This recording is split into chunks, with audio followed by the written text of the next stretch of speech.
Muy buenas tardes a todos desde acá, desde la Casa Histórica Gualongo y Quesada, para mis suscriptores, para los amigos de la Casa Histórica y para los que miren este video después. No lo puse, pero ayer no lo pude subir por problemas técnicos y laborales, entonces lo subo hoy, 9 de noviembre del 2020, desde la hermosa y cálida ciudad de Villavicencio, puerta amable de los llanos orientales colombianos, a esta, una de las historias bélicas más poco mal contadas sobre el primer ataque pirata sobre el puerto del Callao en 1615, hecho por el señor Joris van Spilbergen, un pirata holandés que pondría en vilo la ciudad de Lima, la ciudad de los Reyes y el puerto del Callao. Y el héroe que voy a narrar es un santo de la Iglesia Católica, un fraile muy conocido y un hombre que incluso su apellido se escribe mal. Entonces, un hombre mulato, el segundo hijo de una relación extramatrimonial entre la señora Ana Velázquez y el señor Juan de Porras de Miranda. Este Juan Porras de Miranda era español, oriundo del sur de España, y Ana Velázquez, natural de la ciudad de Panamá. Serían los padres de esto. Quiero que sepan que pues el señor Juan de Porras jamás se casaría con Ana Velázquez, pero admitiría a sus dos hijos, a Juana, su hija mayor, que era más blanca que mulata, y a su hijo Martín, que era más mulato que blanco, o más negro que blanco. Y ambos, en el caso de Martín, que era el menor, 3 años menor que Juana, llegaría a los más altos estándares españoles de la ética y la moral. Este hombre será el héroe de esta historia, porque es el hombre que cuando ya las fuerzas caen, ya cuando el valor humano y la fuerza holandesa superaba a los defensores del puerto del Callao y la ciudad de Lima, cuando los propios frailes ya no encontraban más defensa, este hombre, prácticamente con 2 o 3 milagros, hará que el ataque del señor Spilbergen acabe en un completo fracaso, después de haber logrado en 1614 el saqueo naval del puerto de San Sebastián de Río de Janeiro,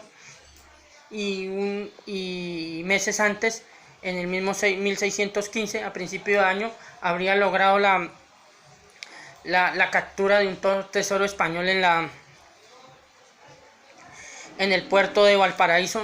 lo que hoy sería actualmente Chile, que era parte en esa época del Virreinato del Perú. Tenemos que entender que en esa época todavía ni siquiera existía el Virreinato de la Nueva Granada. Entonces, este personaje nace el 9 de diciembre de 1579 en el barrio San Francisco, en la ciudad de Lima, y moriría el 3 de noviembre de 1639 en la misma ciudad de Lima. No alcanzaría a cumplir los 60 años. Y este hombre mulato, que recordamos por hacer comer a un gato, a un perro y a un ratón en un mismo plato de leche, será el héroe de la historia. Este hombre es Martín de Porras y Velázquez, o San Martín de Porres. De una vez voy a explicar por qué se da esa disyuntiva entre el apellido. Lo que pasa es que la Porras, como en esas épocas se escribían los apellidos en letra cursiva, la letra A y la letra E en letra cursiva se parecen, entonces quedó Porres, parecida a Porres, o puede ser que el que escribió mal la E o la A. Lo cierto fue que se dio ese malentendido, pero al ver los registros de nacimiento del hombre se sabe que el apellido real es Porras, que es un apellido que todavía existe, y que este hombre pasará a ser uno de los grandes de España, porque su abuelo, don Diego Marcos de Miranda, que había sido uno de los grandes de España, uno de los primeros en llegar a la ciudad de los Reyes, a Lima, tenía cierto recelo ante los sobrinos bastarditos, podríamos decir, de su sobrino Juan de Porras. Pues estos hijos, quiero que sepa que al principio él no los admitía, no le parecía muy bueno estos muchachos, pero al final el señor Diego Marcos de Miranda sería el que casaría a Juana, a la hermana de Martín, con un hombre prodigioso de la ciudad de Lima, rico, que sería uno de los benefactores de San Martín de Porres en sus obras benéficas. Y también sería el hombre que le pagaría a San Martín de Porres, a su nieto, a su sobrino nieto, el estudio en la Universidad de Valladolid, sin saber que meses antes él ya se había regalado al templo, al convento dominico de Lima, como donado debido a ser bastardo. Esta es la historia de un personaje que llegó a las más altas cumbres, que es recordado en Lima. Ahorita hace 5 años fue recordado su proceso histórico en la batalla del Callao, y también fue recordado como el personaje dentro del santorial católico canonizado el 3 de noviembre por el Papa Juan XXIII en la hermosa ciudad de Lima. Este personaje, por eso se celebra el 3 de noviembre el personaje, y se conmemora uno de sus más grandes milagros, que es el milagro que va a suceder en esta batalla contra el pirata holandés Joris van Spilbergen. Espero narrar la historia lo mejor posible, darle el benemérito a Fray Escoba, al mulatico o al hombre que se le ofrecería ser arzobispo de la Ciudad de México y de la Ciudad de Madrid. Los dos se negaría, uno por no dejar a su madre Ana Velázquez sola, y el otro porque ya con problemas de comida, de dormida, de sus grandes trabajos, se decía que uno de sus grandes milagros era la bislocación, que estaba en varios lugares y entonces dormía muy poco, no le permitirían ir a Madrid. Pero pues este hombre solo vivió en Madrid, iba a decir, en la ciudad de Lima y en Guayaquil 3 años, donde tuvo algunos conocimientos de letras, donde aprendería a leer y a escribir, y tendría un acercamiento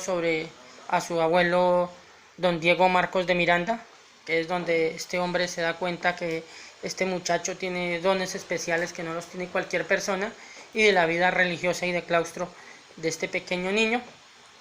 que pasará a ser uno de los grandes de Lima. Espero les agrade. Primero hay que decir que en el caso de Ana Velázquez y de Juan de Porras, padres de este personaje, se unieron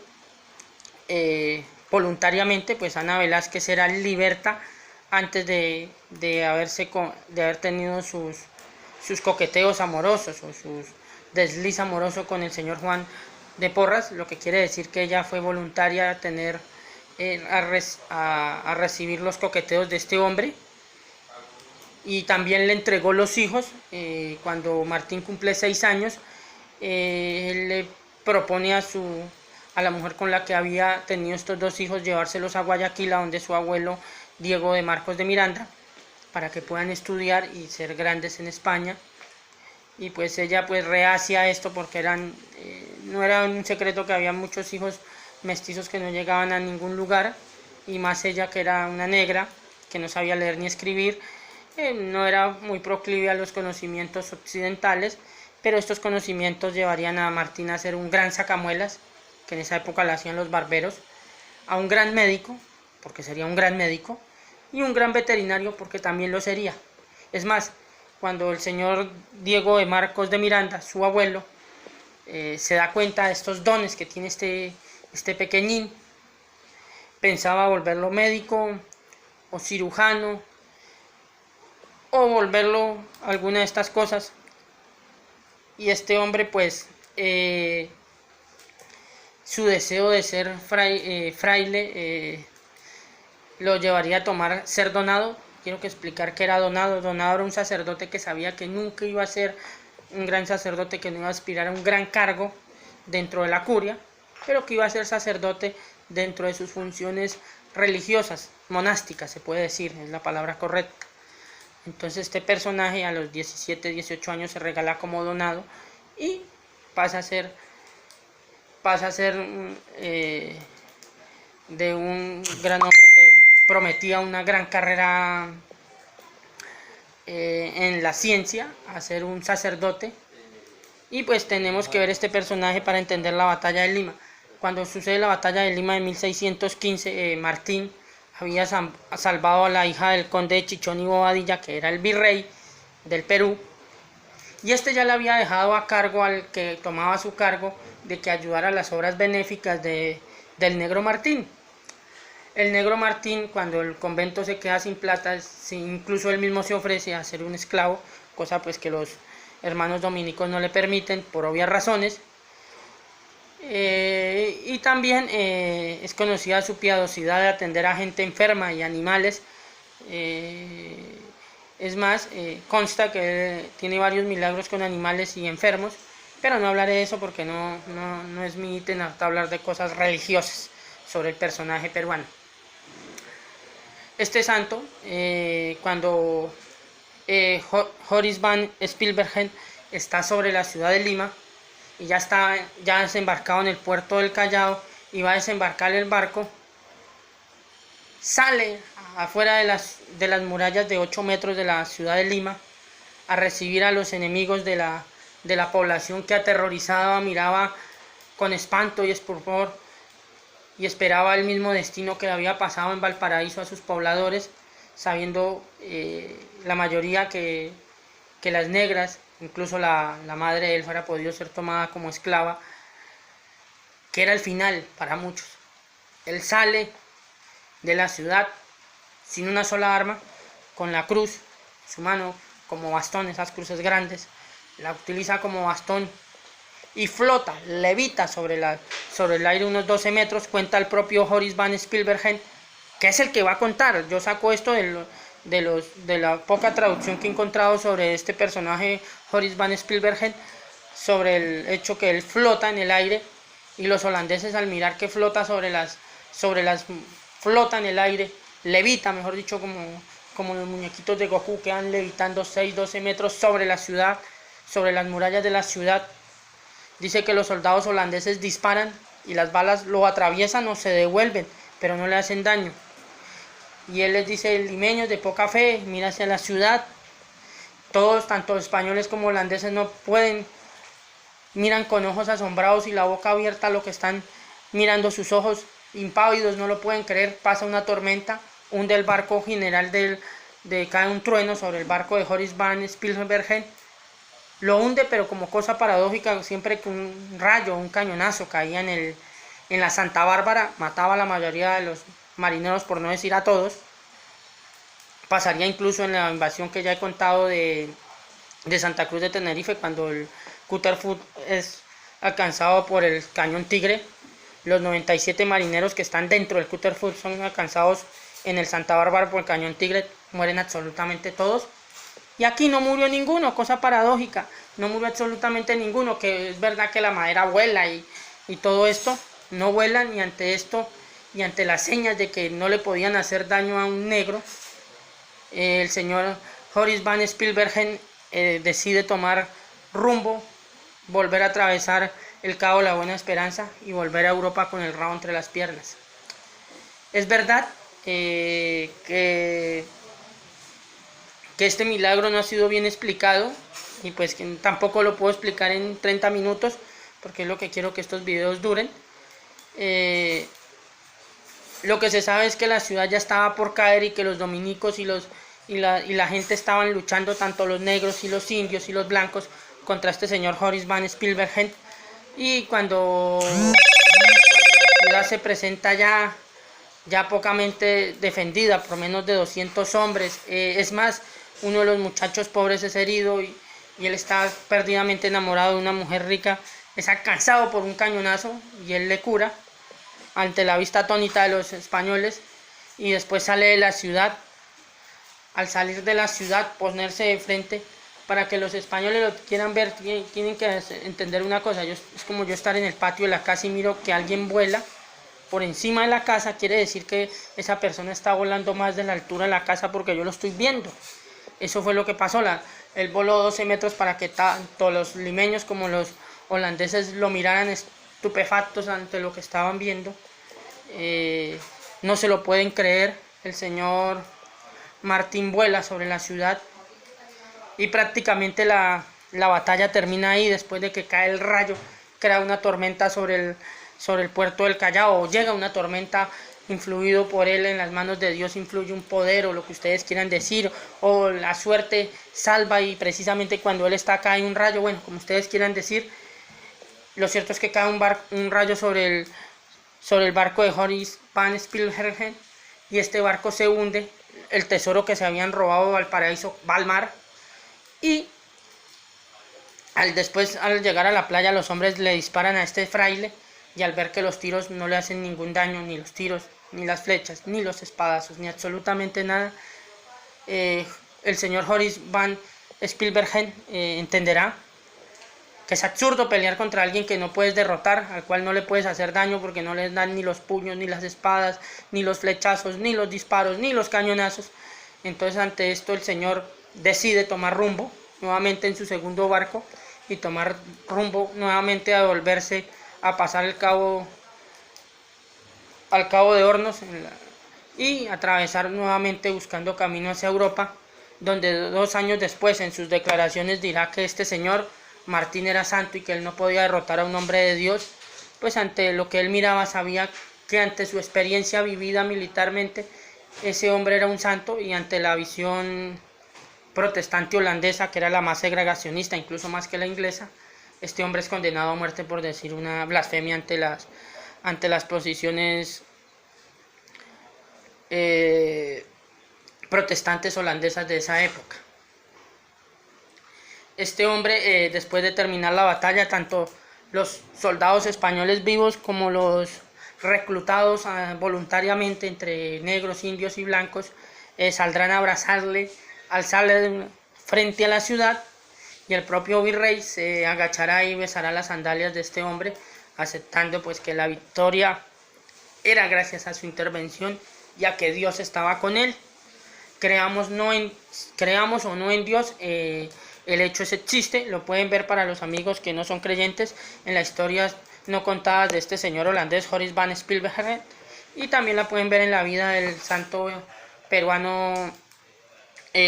San Martín de Porres, en donde ya se ha sacado varias películas en Perú sobre este personaje, poco estudiado pues porque siempre se coloca que el mulato no podía llegar. Quiero que sepan que este hombre mulato en 1619, debido a su fama de santo, se le ofreció a ser arzobispo de la Ciudad de México, lo cual él se negaría, y en 1630, ya viejo, achacado, ya casi a los 50 años, se le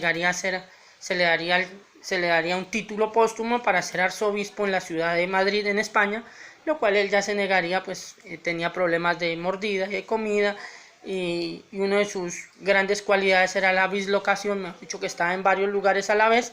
y esto se dice que le traía un cansancio perpetuo al santo en vida, estoy hablando de él en vida, y esto no se negaría a ser uno de esos personajes. Este hombre fue querido, amado y respetado por toda la población de Lima. Fueras rico, fueras pobre, fueras bonito, fueras feo, fueras una mujer de la vida libidinosa o fueras una mujer casta, todas las personas respetaban la imagen de Martín que ofrecía sobre la población general de la hermosa ciudad de los Reyes, hoy ciudad de Lima. También hay que decir que sería el primer confesor general de un virrey, que sería mulato, que no solo sería raro, sino rarísimo de los cojones, como dicen en España, pues por lo general los virreyes tenían hombres de gran nuncio, de nuncio apostólico para su confesión, y pues obviamente ante la santidad de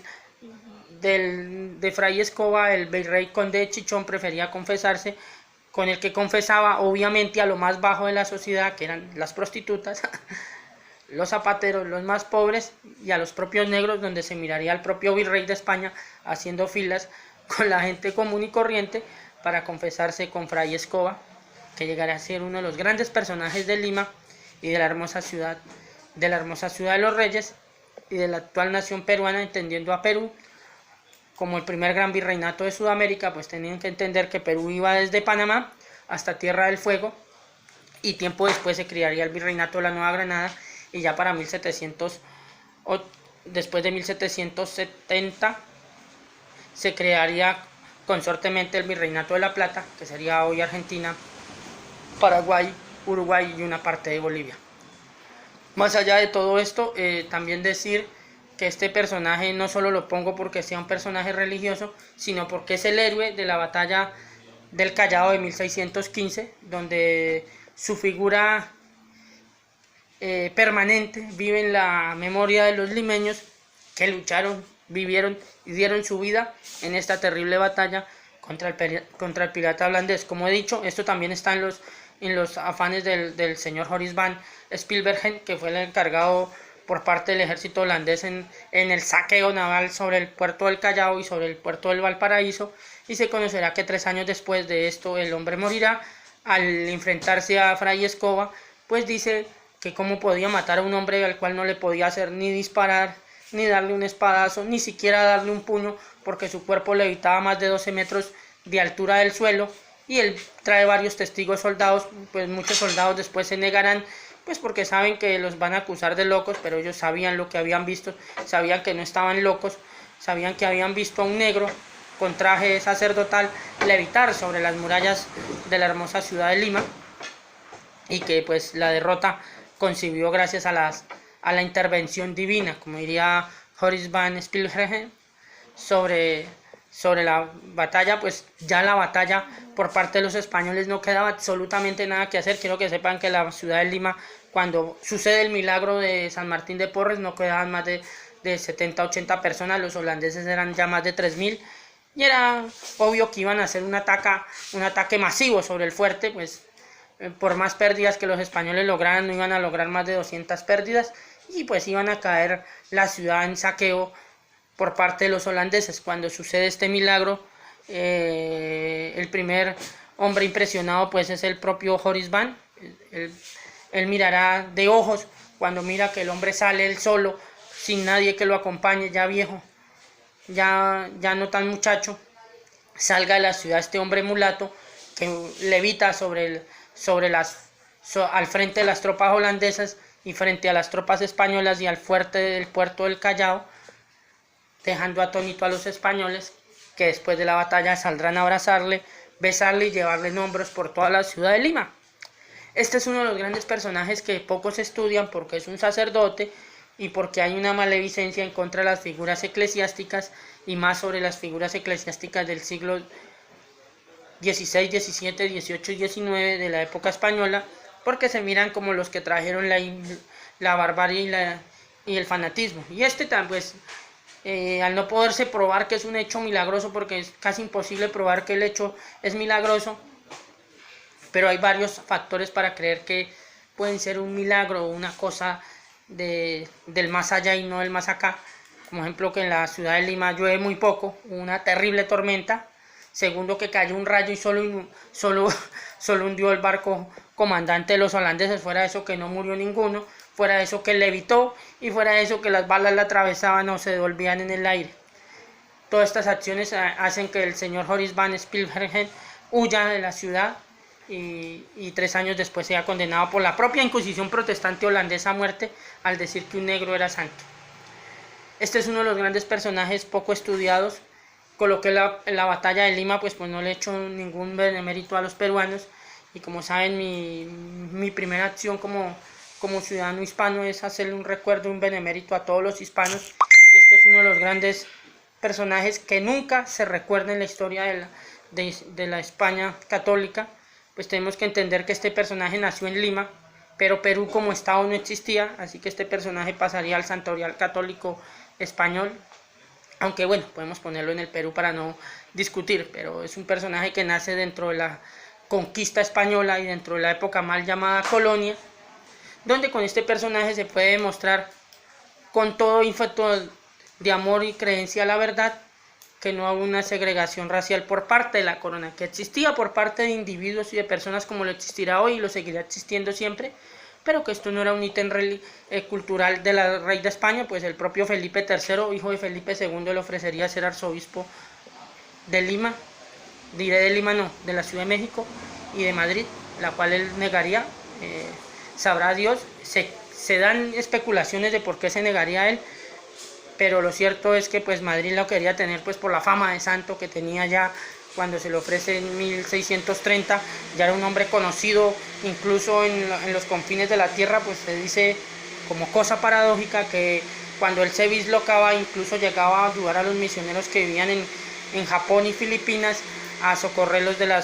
la primera gran epidemia de peste. Sería también el encargado de socorrer a los limeños en la primera epidemia de peste, y su hermana y su cuñado serían los que le darían una casa para atender a los enfermos de peste y poder salvar a la población de Lima de esta gran enfermedad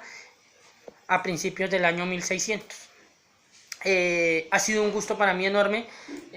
poder hablar sobre este personaje. Espero no haberme emocionado, pues un personaje que para todo creyente nos llena el corazón.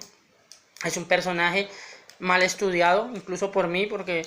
encontré que yo no sabía que el señor Joris van Spilbergen, que era el pirata holandés que había atacado Lima, había sido condenado a muerte por decir que el negro era santo. Que pues, bueno, podemos hablar desde el ítem ateo, pues me pueden decir que son muchas coincidencias. Desde el ítem religioso, cualquier persona que sea creyente dirá, pues, ¿qué más puede ser? No pueden ser tantas coincidencias en una misma día, en una misma persona y en una misma figura. Son demasiadas coincidencias y cosas que sobrepasan las cosas naturales y visibles, que es lo que se llama un milagro, cuando se escapa de cualquier explicación humana, científica, y ya no se le puede dar ninguna explicación, se llama milagro. Como he dicho, ha sido un gusto enorme desde acá, desde Villavicencio, haber comunicado esto. Para los amigos venezolanos, que publiqué el domingo pasado, hace 8 días atrás, la historia de la batalla de La Guaira. Espero les haya agradado, les haya gustado muchísimo. De verdad la hice de todo corazón. Está del Perú también. Mi objetivo es hacer sentir a todos los hispanos hermanos, desde la hermosa Filipinas y Guinea Ecuatorial hasta los propios territorios americanos, que todos nos sintamos orgullosos de ese acervo cultural español